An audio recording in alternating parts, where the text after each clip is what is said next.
최근에 미사일 소나기 발사를 하고 또 ICBM까지 그리고 NL 이남 투하까지 굉장히 좀 체계적이고 계획된 도발이라고 보십니까? 어떤 김정은 총비서 수준에서의 격하게 반응하고 즉각 반응하라는 지시가 있었던 것으로 보입니다.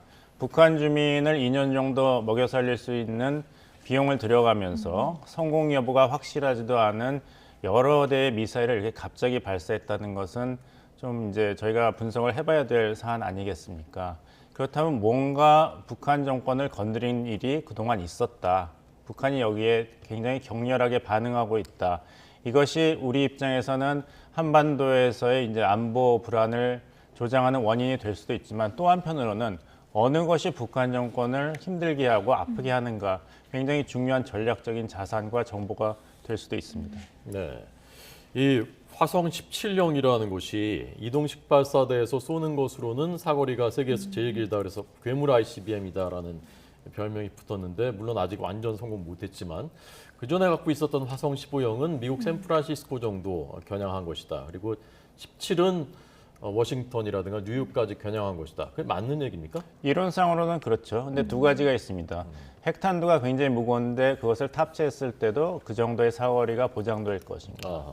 두 번째는 그 타겟인 미국이 그냥 가만히 있을 것인가. 아니면은 그 대규모의 화성 15형이라든지 화성 17형이 미국을 타격할 준비를 하고 조짐을 보이고 있을 때 과연 미국군의 정찰 정보가 그것을 놓치고 가만히 있을 것인가 두 가지죠. 예.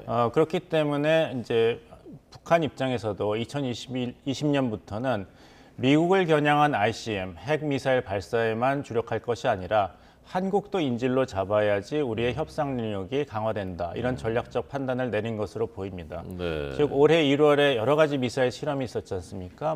극초음속 미사일이라든지 북한판 에이테킴즈라든지 이것은 단거리, 중거리 미사일이거든요. 미국을 타격하는 것이 아니라. 그러니까 이제까지는 미국을 볼모로 트럼프, 김정은 정상회담 같은 빅딜을 추구했다면 2019년 2월에 하노이 정상회담이 노딜로 끝난 다음에는 한국을 볼모로 잡는 전술핵 미사일 능력을 개발하는 데 주력하고 있는 것으로 보입니다. 예. 네.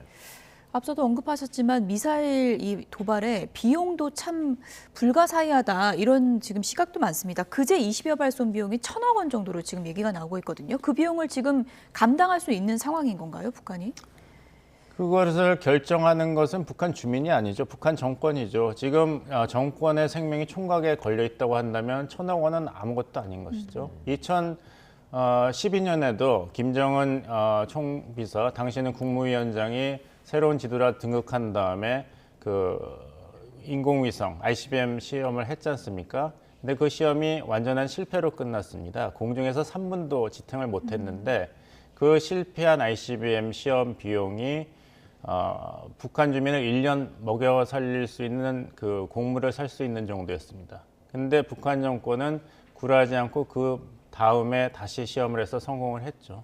그러니까 말씀하신 대로 감당할 수 있느냐는 북한 체제 특성상 그거는 주민의 결정 사항이 아니라 북한 정권이 판단하는 문제입니다. 네.